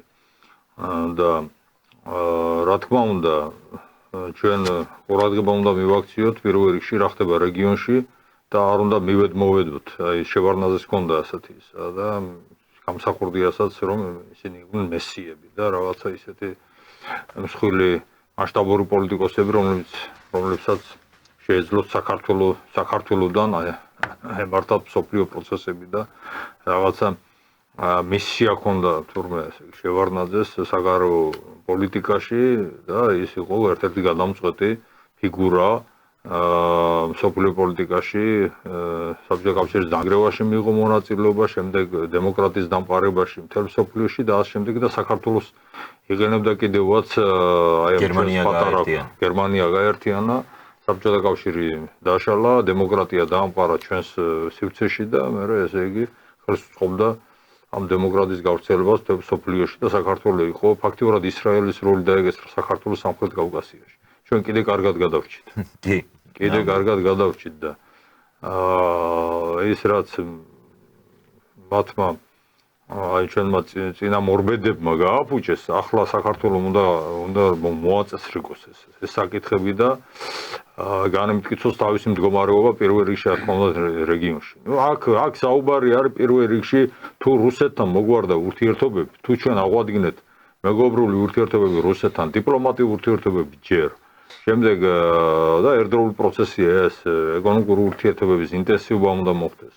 უნდა მომზადდეს ჩარჩო ხელშეკრულება, ან დიდი ხელშეკრულება მეგობრობის შესახებ, სადაც გაწერილი იქნება რუსეთთან ეკონომიკური და სხვა სახის კავშირები, სამხედრო პოლიტიკური თვალსაზრისით ასევე თუ რა ურთიერთობები უნდა დავამყოთ რუსეთთან, ამ შემთხვევაში ჩვენ რა თქმა უნდა საქართველოს ძალიან დიდ პერსპექტივას მიიღებს ეკონომიკური თვალსაზრისით და პოლიტიკური სტაბილურობის თვალსაზრისით შიგნით საქართველოში. იმიტომ რომ არ არსებობს პრობლემა სერიოზული, რომელიც დგას საქართველოს წინაშე, ეკონომიკური პრობლემა და სოციალური, რომელიც შეიძლება გადაწყდეს რუსეთთან, აზერბაიჯანთან, სომხეთთან, პირველ რიგში რუსეთთან, იმიტომ რომ მდიდარი ქვეყანა, დიდი ქვეყანა, სერიოზული ქვეყანა, რომლის ბაზარი არის ჩვენთვის და ტექნოლოგიურად ბევრად უფრო ბუნებრივი სივრცე ეს არის პერსპექტიული ქვეყანა და აქედან გამომდინარე ამათ უნდა გადაწყვეტეს ამ ქვეყნებთან ჩვენი ურთიერთობების წყალობით უნდა გადაწყდეს ჩვენი შიდა ეკონომიკური და სოციალური პრობლემებიც. რაც შეეხება ჩეჩნთან შეხვედრას, ჩვენ ვიცით მიშამ კარგად აღნიშნა ეს რომ თვითონ მამუკა ფიფი არის აფხაზეთიდან. და ახლა წარმოვიდგინოთ ჩვენთვისაც ძნელი დაუშვათ ჩეჩნეთის წარმომადგენელთან საუბარი, მასთან შეხვედრა იმის შემდეგ რაც მოხდა აფხაზეთში და იმის შემდეგ რაც ჩვენ ვიცით და გვახსოვს რომ ბასაევი არის აფხაზეთის ეროვნული გვინრი დღემდე. და იქ რადუევი იყო და იქ ჩეჩნებმა რაც გააკეთეს გაგრაში. ეს კარგად ვიცით ჩვენ. რაც არ დაავიწყდება, რა თქმა უნდა. საქართველოს მოსახლეობას და აფხაზეთის მოსახლეობას. და მიუხედავად ამისა, მამუკა ფიფია, რომელიც არის არამხოლოდ საქართველოს, არამედ აფხაზეთის წარმომადგენელი, შეხვდა ამ პიროვნებას და რა თქმა უნდა, ეს არის ერთ-ერთი ნაბიჯი, იქითგან მიმართული, რომ საქართველოს, ქართულმა ხალხმა თავისი ავტორიტეტი განამტკიცოს კავკასიის ხალხებს შორის. და მოიპოვოს კვლავ ის ადგილი კავკასიის ხალხებს შორის, რომელიც მას ტრადიციულად ყოველთვის ჰქონდა. და რატო მოხდა ბოლო 30-35 წლის მანძილზე, რომ საქართველოს ასე თუ ისე ავტორიტეტი დაკარგა კავკასიის ხალხებს შორის. იმიტომ მოხდა, რომ ამოვარდნილი იყო ზუსტად აი ამ რეგიონალურ პოლიტიკას. იმიტომ რომ ის ასრულებდა უცხო ძალის, სხვა რეგიონის, ოკეანის გაღმერთთა ინტერესებს აქ კავკასიაში. რაც აუცილებლად შეიცვლება. ასე რომ მამუკა ფიფიას ეს ნაბიჯი, რა თქმა უნდა, არის მისასალმებელი განსაკუთრებით იმის გათვალისწინებით, რომ ის არის აფხაზეთიდან. დიახ, აი ეს თემა მინდა გავაგრძელოთ ბატონ მიხეილ. ტრადიციულად საქართველოს ჰქონდა თავისი განსაკუთრებული როლი კავკასიაში და ძირითადად ეს იყო ხოლმე კავკასიის გამაერთიანებლის ერთგვარი როლი და ფუნქცია. ბოლო პერიოდის მოვლენება, ბოლო წლების და ათწლეულების მოვლენებმა მნიშვნელოვნად დააზარალა მართლა ჩვენი ურთიერთობები ჩვენს უშუალო მეზობლებთან, კავკასიის ხალხებთან, ან მით უმეტეს დიდ და ძლიერ სახელმწიფოებთან, რომლებიც არიან ჩვენი რეგიონის განუყოფელი ნაწილი. თქვენი აზრით, რამდენად არსებობს მომავალში ამ როლის, ამ ფუნქციის შესრულების პერსპექტივა საქართველოს მხრიდან? შესაძლებელი არის, რომ საქართველოს დაიბრუნოს ის ადგილი კავკასიაში, რაც მას ტრადიციულად ჰქონდა, თუნდაც იმ პერსპექტივით, რომ აი მართლაც დაიწყოს რუსეთთან ურთიერთობების ნორმალიზება, ჩვენ შორის გადაწყდეს ყველა პრობლემა, გადაწყდეს ტერიტორიული პრობლემები. ვინ არიან საქართველოს გარდა რეგიონში სახელმწიფოები, რომლებსაც შეუძლიათ კონკურენციის გაწევა, ასე ვთქვათ, ამ მხრივ ჩვენთვის და გვაქვს თუ არა ჩვენ ისევ პერსპექტივა შეუძლია ჩვენი ისტორიული როლი? ჩვენ არა მარტო გვაქვს პერსპექტივა. ჩვენც და რუსეთის მოვალენი ვართ ორივენი ერთად. ეს პერსპექტივა დავძრათ.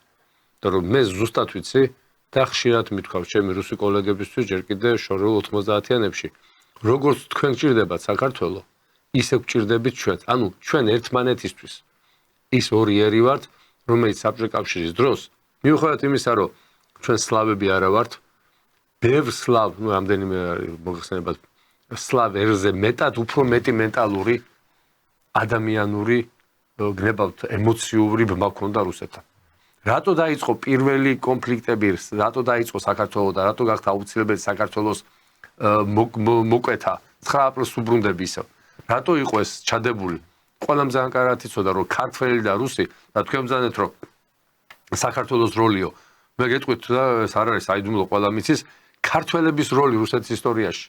იმის მე რა ჩვენ გავხდით ერთი ქვეყანა და გადაგვარჩინა რუსეთმა ფიზიკურად დიახ გადაგვარჩინა და ენის მოსჩლექვას და მაიმუნობას მორჩეს უყოლა რა. მე რამდენი გენერალი, რამდენი მეცნიერი, რამდენი აკადემიკოსი, ნუ იოსებ ვისარიონიძე არაფერს აღარ ვაუეს.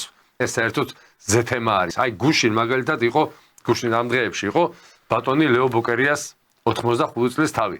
საქართველოში რომელიმე არხმა აღნიშნა ეს ბოდიში იქ მოეწყო კონცერტი, საზეიმო შეხვედრა, ვლადიმერ პუტინის მილოცვა, არ დარჩენილა სახელმწიფო თუ სამედიცინო სფეროში მოღვაწე ნათობები, ამ კაცს არ მიელოძოთ. დღე აქ ვინმე გაიხსენა ლეო ბოკერია? აი ეს არის ჩვენი უბედურება. და ამისთანაც ჩვენ შეიძლება ბატონ ლეოსნაირ ბევრი არ ყავდეს, მაგრამ მისი გამოზრდილები სხვადასხვა სფეროში ძალიან ბევრია და ეს იყო ქართულ-რუსული იმპერიას რო ეძახდნენ. ქართულ-რუსული იმპერია საბჭოთა კავშირიო.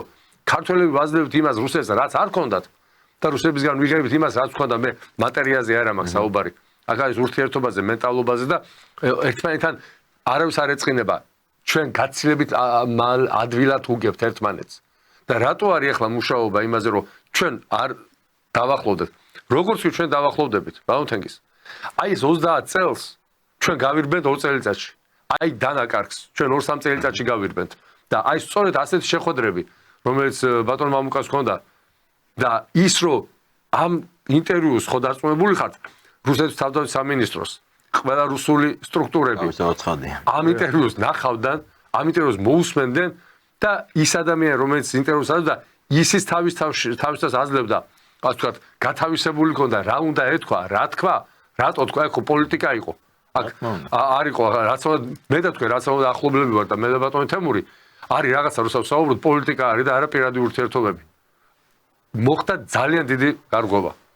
მე სიამაყით მინდა ვთქვა, რომ ეს არის ჩვენი მეგობრის, ჩვენი თანამებრძოლის და პარტიის ერთ-ერთი გამორჩეული ლიდერის, სერიოზული ნაბიჯი, რომელიც თუ ამას ნაბიჯები არ მოყვა, მე ვიქნები პირველი მაკრიტიკებელი იმ ხალხის, ვინც ამას არ გადადგავს, მაგრამ დარწმუნებული ვარ, რუსეთში სერიოზულად მომწიფდა აი იმ სტრუქტურებში და რატო არის აუცილებელი სულ ნახევარწუთს დავამატებ, რატო არის აუცილებელი აქ არის შიშები, რომ აი რუსი შემოვა, ტანკი შემოვა, დაგხოცავენ, არა ბატონო, აგერ გენერალი საკმაოდ გავლენას კაც შეიძლება ხვალზე უფრო მაღალ საფეხურზე ავიდეს ერარქიაში. რუსეთის ერარქიაში, სამხედრო ერარქიაში. როცა შენ ასეთი ხალხთან გაქვს ურთიერთობა, შენ უბრალოდ დაცული ხარ, ადამიანებთან ხარ დაცული. შეუძლია აიღოს მამუკამ და დაურეკოს ტელეფონზე და უთხრას ის, რასაც 5-6 მინისტრი ვერ გაუბედავს. ხდებით რა ზეასა. ძალიან სერიოზული რამე ახლა ჩვენ ამას შეუძლია საათობით ვისაუბროთ, ამის ანალიზი გავაკეთოთ. სიღრმისეული, მაგრამ დღევანდელი ჩვენი არ გვაძლევს საშუალებას. ამიტომ ჩვენ გვაქვს დიდი როლი რუსეთისთვის, რუსეთში და რუსეთს აქვს ასევე ძალიან დიდი როლი საქართველოში და ეს უნდა შევაერთოთ.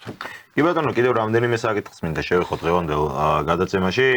ბატონ თემურ, თქვენთან მექნება ასეთი შეკითხვა, რადგან საუბრობდა ბატონი მიხეილიც, ურთიერთობები მაინც მოგვიწევს იმ ხალხთან, რომლებიც ცხოვრობენ ჩვენს რეგიონში და გამორიცხულია ალბათ, რომ ისტორია ისე განვითარდეს, რომ ჩვენ ერთმანეთთან არ გქონდეს ძალიან ბევრი შეხება და ჩვენ უნდა ვისწავლოთ ერთმანეთთან მშვიდობიანი თანაცხოვრება, ალბათ ეს არის საბოლოო ჯამში მიზანი.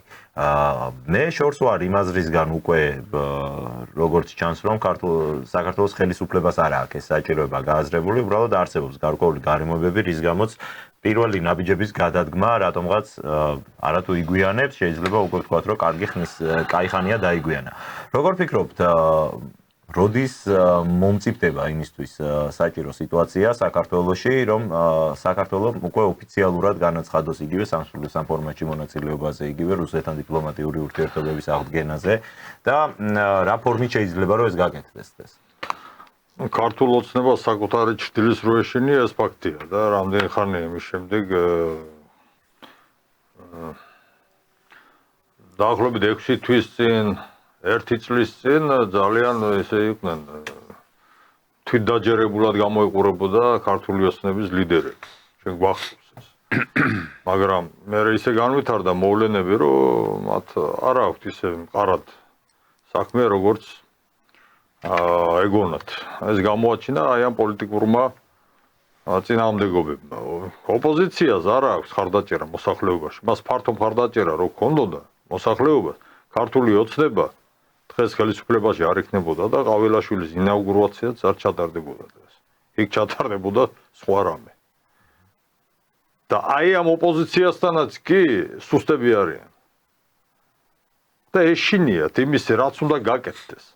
მე დარწმუნებული ვარ იმისა, რომ ქართული ოცნების პოლიტიკურ ხელმძღვანელობას წარმოდგენილი აქვს თუ რა ნაბიჯები უნდა გადადგას საქართველოს იმისათვის, რომ საქართველოს ასე თუ ისე გამოვიდეს ეკონომიკური და სოციალური კრიზისიდან. დღეს ვოლსკიმ ბოლოს ახსენა, რომ ჩვენ უნდა მივხვდეთ სოციალურ პრობლემატიკას. ძალიან იშვიათად თუ ვინმე ახსენებს ქართული ოცნების ლიდერებიდან, რომ ეკონომიკური პრობლემებია, სოციალური პრობლემებია და ასე შემდეგ დღეს ახსენა და ქართული ოცნების წინაშე აი ეს პრობლემები აუცილებლად დადგება სულ რამოდენიმე თვეში, 2-3 თვეში მთელი თავის სირთულეებით. იმიტომ რომ ეს არის ერთადერთი პარტია, რომელიც არის ხელისუფლებაში დღეს. და საქართველოს წინაშე ეკონომიკური და სოციალური პრობლემები, ძალიან მძიმე ეკონომიკური და სოციალური პრობლემები არსებობს, რომელიც აუცილებლად უნდა გადაწყდეს. თორემ პოლიტიკური ვითარება ისევ დაიძაბება, პოლიტიკური კრიზისი ისევ შეიქმნება.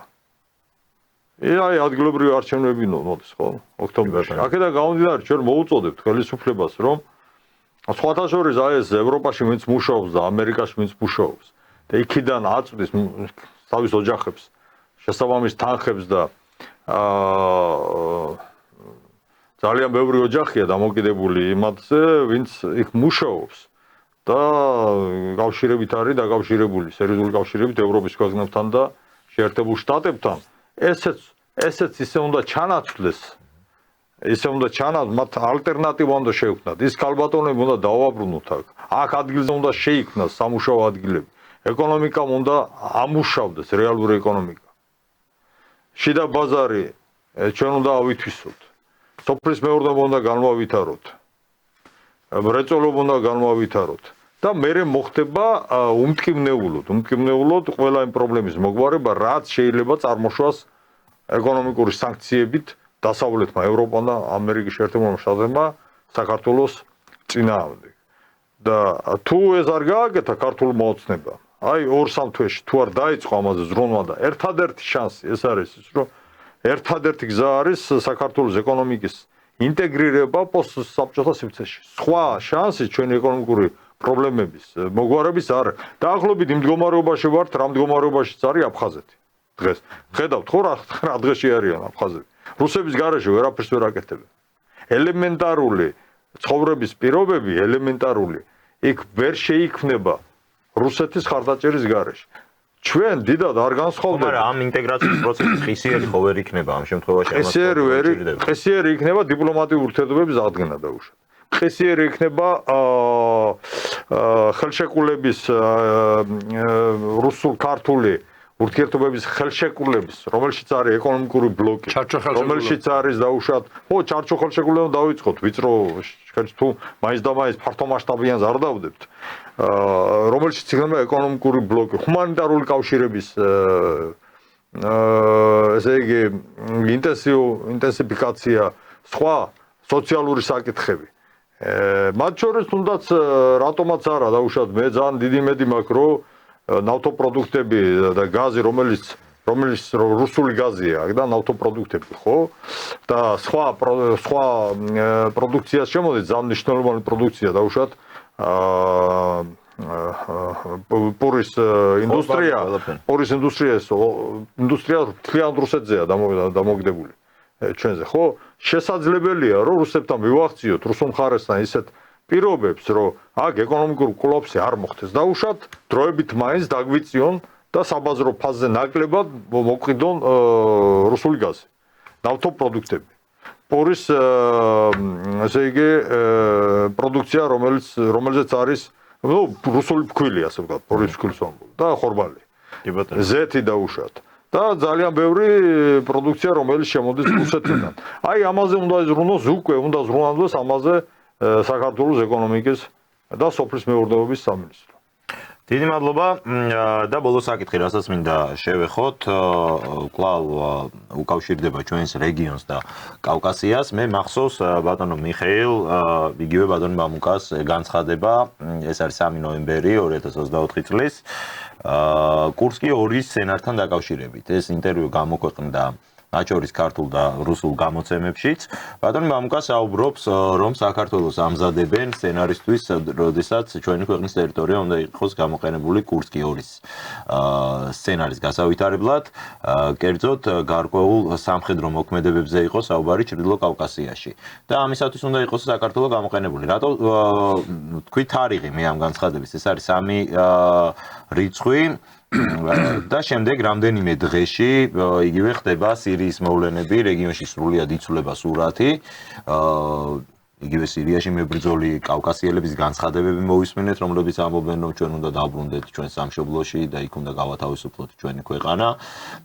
ასევე მოვისმინეთ უკრაინაში მებრძოლი როგორც ჩეჩენი, ისე ქართველი ბოევიკების განცხადებები, რომლებიც საუბრობენ, რომ უნდა დაბრუნდნენ საქართველოში და აქ უნდა დაიწყონ გარკვეული ქართველი ხალხის დაცვა რუსეთისგან და ასე შემდეგ. რამდენად რეალურია თქვენი აზრით აი დღევანდელი მოცემულობით კვლავ ეს სცენარი და მართლაც არსებობს თუ არა მსგავსი საფრთხეები ჩვენთვის? მოდაუბრუნდეთ ჩეჩნეთის პირველ და მეორე კამპანიას. რატო ხშირად ვაპელირებ მე ამ მოვლენებზე?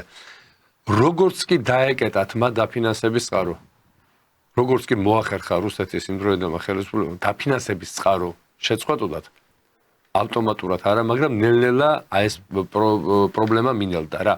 აქ ხო ყველაფერი ნებისმიერი ტერორისტული ორგანიზაციას რო ეძახიან დღეს და სახელები აქვს სხვადასხვა არ მინდა დავასახელო ის ხო ფულის გარეშე ვერ იარსებებენ ხო ასევე საქართველოში არსებული პოლიტიკური ოპოზიცია ის ხო ფულის გარეშე ვერ იარსებებს და არ იარსებებს ასევე ის ვინც ახლა იმუქრება რომ საქართველოს უნდა შემოიჭრან ჯერ მე უნდა შეიჭრან ჩრდილო კავკასიაში ააფეთქონ ჩრდილო კავკასია და მე უკვე ერთობლივად უნდა წავიდნენ რუსეთის უკვე სამხრეთიდან დაშლაზე ჯერ ხო უკრაინიდან შლიდან ეხლა სამხრეთიდან დაშლაზე ანუ ჩვენ მივდივართ ფინანსებზე ანუ იმიტომ არის გამჭვირვალობის კანონთან დაკავშირებით აგენტების კანონი რო დაარქვეს იმიტომ იყო აქ მთელი ისტერია რომ მოაწყო ნახევარმა დასავლეთმა უფრო რადიკალურები იყვნენ ვიდრე ამ არჩევნებზე გაცილებით რადიკალურები იყვნენ იმ უბრალოდ მიზეზის გამო რომ ის ფული მარტო აქ ქართველი გოგობიჭების ხელში კი არ შებოდა და ჯიბეში კი არ რჩებოდა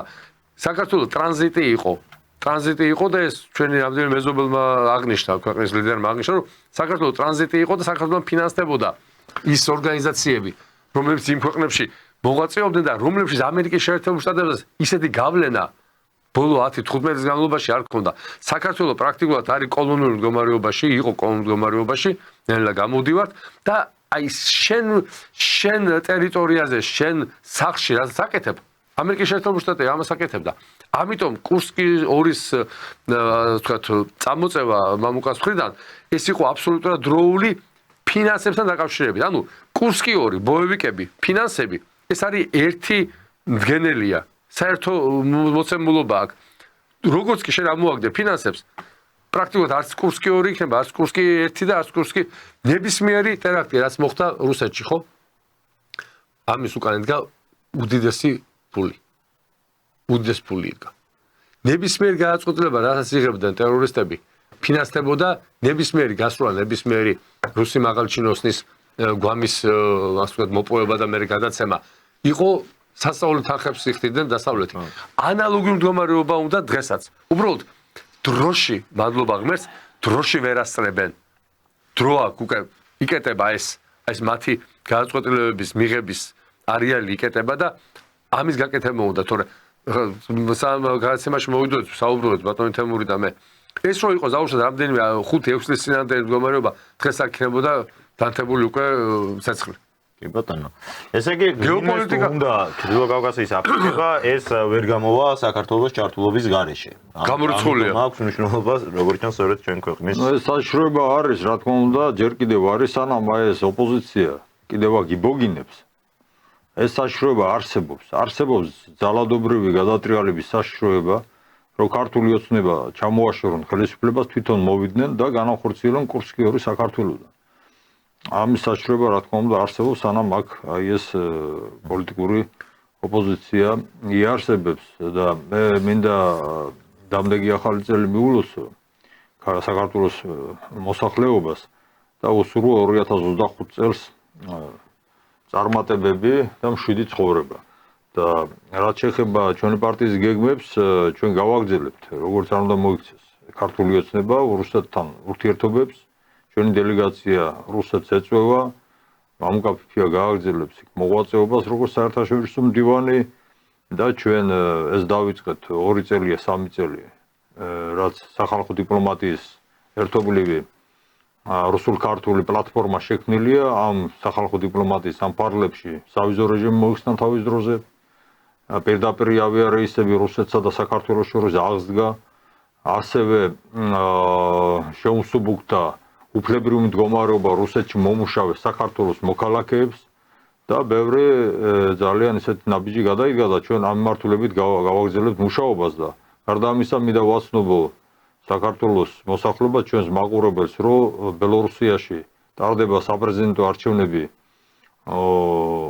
იანვრის ბოლოს, 26 იანვარს და უკვე შეიძლება ითქვას, რომ ჩვენი პარტიის დელეგაცია ბელარუსის საპრეზიდენტო არჩევნებში მიიღეს მონაწილეობას როგორც საერთაშორისო დამკვირვებლების სტატუსით. ბატონი მიხეილი, მე და კიდევ რამოდენიმე პიროვნება შევეწოვით ბელარუსიას და იქ, რა თქმა უნდა, ასევე მიიღეთ მონაწილეობას ბელარუსის არჩევნებში მეთვალყურის სტატუსით. დიდი მადლობა. ერთ დავამატებ. აი, რასაც ბატონი თემური ბრძანებდა, რომ არ არის მოხსნილიო საფრთხე კურსკი 2-ის, თავისესხები მის გამონათქვამს. თუ უახლოეს 2-3 თვეში არ მოხდა აქ ეკონომიკის სტაბილიზაცია, რისი საფრთხეც არის, ის გამოიწვევს. ანუ ამათი ფაფხური კი არა ოპოზიციის, უბრალოდ მასა ეკონომიკური კრიზისი, რომელიც უფრო მეტ ადამიანს გამოიყვანს, რისთვისაც ესენი მაქსიმალურ ძალისხმევას ჩადებენ. არც მალავენ ამას. არც მალავენ, ამიტომ ეს არის ახლა, აი ხალხი არ აყავდა, ახლა ეს მაპატიებს შეერი ადამიანი ჭირდებათ, იმას რომ ორი გვამი ჭირდებოდა. ამათ შეერი ადამიანი. არა, ორი გვამი ჭირდება ამათ. ორი გვამი ჯერ შეერი ადამიანები ჭირდებათ. კიდევ ერთხელ მადლობა მუკას, კიდევ ერთხელ მეგობრებო, დამდეგ ახალ წელს შობას გილოცავთ. 25 წელი ღრმა და ვარ დაწუნებული იქნება ძალიან სერიოზული გარდამტეხი წელი და ჩვენ რამდენიმე წელი პატარა ქვეყანა მალე ლაგდება ისე როგორც პატარა ბინა. მრავალ შობას. ნახვამდის მეც დაუნშიდობები ჩვენ მაყურებელს მიულოცავ შობა ახალ წელს და უსურვებ რა თქმა უნდა ჩვენს ქვეყანას მშვიდობას, კეთილდღეობას, განვითარებას და ყოველივე საუკეთესოს. ეხლა კი მინდა დაგიტოვოთ შეპირებული ინტერვიუ, ძალიან საინტერესო საუბარი, რომელიც გაიმართა მამუკა ფიფიას და აბდი ალაუდინოვს შორის. დაგემშვიდობებით, კარგად ზანდებოდეთ. Вопросы будем задавать или приветствую, вот он сказал. კითხვები დავსვათ თუ როგორ, აი ქართულად მოგვესალმა. გამარჯობა. ბატონო აბდი, საქართველოში უყურებენ ყველა თქვენს ინტერვიუს და სიამოვნებით ავრცელებენ კიდეც. ასე რომ თქვენ ძალიან პოპულარული ხართ ყველგან და განსაკუთრებით საქართველოში და იმედოვნებენ რომ თქვენი კეთილი მიზნები ასრულდება. ღმერთის დახმარებით. კარგი იქნება გამოხატოთ თქვენი სურვილები ქართველი ხალხის მისამართით მისთვის ამ მეტად რთულ ვითარებაში. ამასთან საქართველოდან კარგად ვხედავთ, რომ რუსეთმა თავის თავზე აიღო დღევანდელი ეპოქის მთელი სირთულეების გადალახვის პასუხისმგებლობა. კარგად ჩანს ისიც, რომ რუსეთს უპირისპირდება ის ხალხი, ვინც უპირისპირდება საქართველოს. რუსეთის წინააღმდეგ მიმდინარეობს ცხელი ომი. იგივე უნდათ განახორციელონ საქართველოს წინააღმდეგაც. საქართველო უნდათ გამოიყენონ უკრაინის მსგავსად, გადააქციონ რა პოლიგონად. უფრო მეტიც, სწორედ საქართველოდან უნდათ დაარტყან რუსეთს, განახორციელონ კურსკი 2. მოკლედ რაქნას როგორ მოიქცეს ქართველი ხალხი, რომელიც უძლიერესი მოწინააღმდეგის პირისპირ მარტო აღმოჩნდა. დავიწყებ იმით, რომ ყოველთვის დიდ პატივს ვცემ ქართველ ხალხს. თქვენ იცით, რომ ერთ დროს სრულყოფილადაც კი ვფლობდი ქართულ ენას, სხვათა შორის სომხურ ენასაც ვფლობდი კარგად. მე მყავდა და მყავს ბევრი ქართველი მეგობარი, რომელთანაც ყოველთვის ვინარჩუნებ კეთილ ურთიერთობებს, ჩვენი ისტორიული კავშირების გათვალისწინებით. ცოტა შორიდან დავიწყებ და ორ სიტყვას ვიტყვი ჩვენი საერთო ისტორიის შესახებ. როგორი სიახლეებიც არ უნდა შემოიტანონ ისტორიაში, ლეონტი მროველის ქართლის ცხოვრება არის ფუნდამენტი, რომელსაც უნდა მიუბრუნდეთ ხოლმე მუდმივად. ქართლის ცხოვრების მიხედვით ქართველებს სომხ ჩეჩნებს, ინგუშებს, ლეკებს, დიდოელებს საერთო წინაპარი ყავს. ჩვენ თარგამოსის შვილები ვართ. მთელი ისტორიის მანძილზე ჩვენ ვიყავით ერთმანეთთან კავშირში. საქართველოს პირველი მეფე ფარნავაზი დაქორწინდა ზურძუქ დაასულზე. ჩვენ ჩეჩნებს ასე გვეძახდნენ მაშინ ქართველები. ქვეყანა, სადაც ჩვენ ცხოვრობთ, ანუ ჩეჩენეთის რესპუბლიკა, მაშინ მოიხსენიებოდა როგორც ზურძუკეთია. ჩვენ ყოველთვის სტუმრობდით ერთმანეთს. ყარდებოდა ნათესაური კავშირები და იმდენად ვცემდით ერთმანეთს პატივს, რომ შვილებს ერთმანეთის სახელს ვარქმევდით. ასე რომ ჩვენ შორის ყოველთვის იყო კარგი ისტორიული ნათესაური კავშირები. საქართველომ თავისთავი გადაარჩინა იმით, რომ გეორგიევსკის ტრაქტატით თავის ბედი დაუკავშირა რუსეთს. საქართველომ თვითონ სთხოვა რუსეთს მიეღო მას შემადგენლობაში, რითაც გადაარჩინა საკუთარი რელიგია და გაერთიანდა კიდევაც ეს მაშინ, როცა ოსმალეთი ძალისხმევას არიჩურებდა საქართველოს დაკუცმაცებისთვის და დაპყრობისათვის. რუსეთმა როგორც დედამშვილს ისე მოუარა, გადაარჩინა და შეინარჩუნა. თამარ მეფემ ბევრი გააკეთა მართლმადიდებლური ეკლესიის გასაძლიერებლად და შემდგომშიც ეს ძალისხმევა გაგრძელდა, რათა მართლმადიდებლური რწმენა ყოფილიყო ძლიერი საქართველოში და ამ საქმეში რუსეთის როლი დიდია. ასე რომ სულიერადაც ისტორიულადაც გენეტიკურადაც ჩვენ ძმები ვართ. სამწუხაროდ დღეს ჩვენ ვიმყოფებით ეპოქაში, რომელიც აღწერილია ყველა წმინდა წერილში და ყველა ქართველი, რომელიც ეწინააღმდეგება იმ ეგრეთ წოდებულ ევროპულ ღირებულებებს, ევროპულ ფასეულებებს, ანტიქრისტეთა ჯარს, ეწევიან წმინდა ომს. თქვენი წმინდა ომი კი შეერწყმება ჩვენს წმინდა ომს, იმ ომს, რომელსაც ჩვენ ამჟამად აგვაწარმოებთ. ასე რომ ჩვენ ერთ ფრონტზე ვიბრძვით და ჩვენ გვეწინააღმდეგებიან სატანისტები. და ისმის კითხვა, ქართველებს რატომ გექმნებათ პრობლემები? თუ თქვენ დათმობთ თქვენს ეროვნულ ოჯახურ ზეციურ ფასეულობებს, თქვენ საყვედურსაც კი არავინ არ გეტყვით იქიდან. თქვენ არ გიმტრობენ და არ მოგისყობენ რევოლუციებს. იმის გამო, რომ თქვენ რჩებით ღმერთის მხარეს, ართმობთ თქვენს ფასეულობებს და ტრადიციებს, ცდილობენ თქვენს როგორც სახელმწიფოს განადგურებას. ყველაზე საჩინელი ის არის, რომ თქვენს სიმართლეს წარმოადგენენ რა სიცრუეთ, ცდილობენ და ჭკუაზე მოგიყვანონ და თავს მოგახვიონ დემოკრატია. და ეს დემოკრატია კი ჩვენი საერთო მტრების მიხედვით წარმოადგენს ღმერთის უარყოფას, ჩვენი საოჯახო ტრადიციების და წესჩვეულებების განთავისუფლებას. და როცა ამ გზით ჩვენ გავხდებით ანტიქრისტეს მონები, მაშინ მიზანი სასრულებული იქნება. ჩვენ ისტორიულად და სულიერად ძალიან ახლოს ვართ. ჩვენ ერთი მშობლების შვილები ვართ. ვიცი რომ ქართველი ხალხი ძალიან ძლიერი, ძალიან კეთილი, ძალიან ჭკვიანი ხალხია. ესაა ხალხი, რომელსაც დიდი წინაპრები ჰყავდა ყველა ასპექტში. თქვენ ყავდათ დიდი მეომრებიც, რელიგიური მოღვაწეებიც, რომლებიც მზად იყვნენ ღმერთის სახელით გაეწირათ სიცოცხლე. ეს იყო და არის განსაკუთრებული ფასეულობა. რატომ წვდნენ ყელში ყველა ჩვენს ძმას გარშემო, რუსეთის გარშემო? იმიტომ რომ თუ თქვენ არ დაგაშორებენ და არ გადაგაქცევენ ჩვენს მტრად, ისინი ვერც გაიმარჯვებენ ჩვენზე, რუსეთზე. და როცა ვხედავთ, რომ ქართველი ხალხი დღეისათვის დაუბრუნდა თავის თავს და ასე ვთქვათ, შინ დაბრუნდა, ამაზე ჩვენ გვეთქმის მხოლოდ ერთადერთი რამ: დიდება ღმერთს ქართველმა ხალხმა გაიგო, რომ ის უფსკვლისკენ მიხავთ, რათა ამ უფსკვლში გადაჩეხონ და ისევ დაუბრუნდა ღმერთის გზას. ეს არის ყველაზე მთავარი, რაც თქვენ შეგეძლოთ გაგეკეთებინათ დღეს, თანამედროვე ისტორიის ფარგლებში. ამიტომ მინდა გითხრათ, ძმებო, ნუ დაემორჩილებით მტრებს, ამ ბინძურ ვერაკ პოლიტიკას, ანტიქრისტეს პოლიტიკას, ნუ გახვებით მას, რადგან თქვენ დაკარგავთ თქვენს თავს, რადგანაც დაშორდებით ღმერთს, ხოლო თუ დაშორდებით ღმერთს, თქვენ დაკარგავთ თქვენ თავს, აქაც და იქაც პასუხისმგებლობას აიღებთ იმაზე, რაც შემდგომში მოხდება თქვენს ისტორიულმა მოვალეებს. დარწმუნებული ვარ, რომ თუ ქართველი ხალხი გაიღვიძებს, წელში გაიმართება. ჩვენ ვერავინ ვერ დაგვაშორებს, ხოლო ჩვენ თუ იქნებით ერთად, არ არსებობს ძალა, რომელიც ჩვენზე გაიმარჯვებს. იმიტომ რომ რუსეთი არის ქვეყანა, რომელიც ღმერთს უყვარს. რუსეთი დღეს არის ერთადერთი ქვეყანა, რომელიც ბურჯად უდგას საღმრთო, საოჯახო, ტრადიციულ ყველა სხვა წმინდა ფასეულობებს. რუსეთია ერთადერთი ქვეყანა, რომლის პრეზიდენტიც ამას აცხადებს. ჩვენ არ დავამარცხდებით, რაც არ უნდა მოხდეს. დამარცხდება ის, რომელიც ჩვენს წინააღმდეგ მოდის, ვინც არ უნდა იყოს, ის, რომელიც სახელმწიფოც არ უნდა იყოს. რადგან რუსეთია ის ქვეყანა, რომლისგანაც დაიწყება კაცობრიობის მორალურ სულიერი აღორძინება, ძვირფასო ქართველობა, მოგმართავთ დიდი სიყვარულით, პატივისცემით და კეთილი სურვილებით. ღმერთს მთხოვთ ძალას და დახმარებას. ერთმანეთს დაუდგეთ და გავერთიანდეთ. რათა მტერმა ვერ შეძლოს ჩვენი დამარცხება და მუხლებზე დაჩოქება. თქვენ ჩვენი ძმები ხართ და თქვენთან ვართ სიტყვითაც, სულიერადად და საქმითაც, რადგანაც ღმერთმა დაგვბადა ძმებად. მშვიდობა და კეთილდღეობა თქვენ. გისურვებთ მშვიდობას და კეთილდღეობას. მალე ახალი წელია და გისურვებთ, რომ 2025 წელი ყოფილიყოს გამარჯვების წელი. დღეს საქართველო იბრძვის სუვერენიტეტისა და დამოუკიდებლობისთვის. დასავლეთი იყენებს ყველა ხერხს საქართველოს წინააღმდეგ. დასავლეთმა დაკარგა სახე, დაკარგა ყველა ღირსება. ჩვენ კი გამოწვევას ვიღებთ და ვერთვებით ბრძოლაში. არ შეიძლება თვალი დავხუჭოთ და ვერ შევამჩნიოთ საფრთხე. ვიფიქროთ, რომ ჩვენს ნაცვლად სხვა იბრძოლებს. უკაცრავად რომ გაწყვეტინებთ, დასავლეთს სახე არც არასდროს ჰქონია, მას ჰქონდა აფარებული ნიღაბი, რომელიც ჩამოიგდო. რუსეთმა ჩამოგლიჯა დასავლეთს ნიღაბი. ძირითადი დარტყმა ჩვენ მივიღეთ ჩვენს თავზე. რუსეთი არის სახელმწიფო, რომელსაც შეუძლია ამ დარტყმების აღება თავის თავზე და გამარჯვებაც. ერთად გავიმარჯვებთ.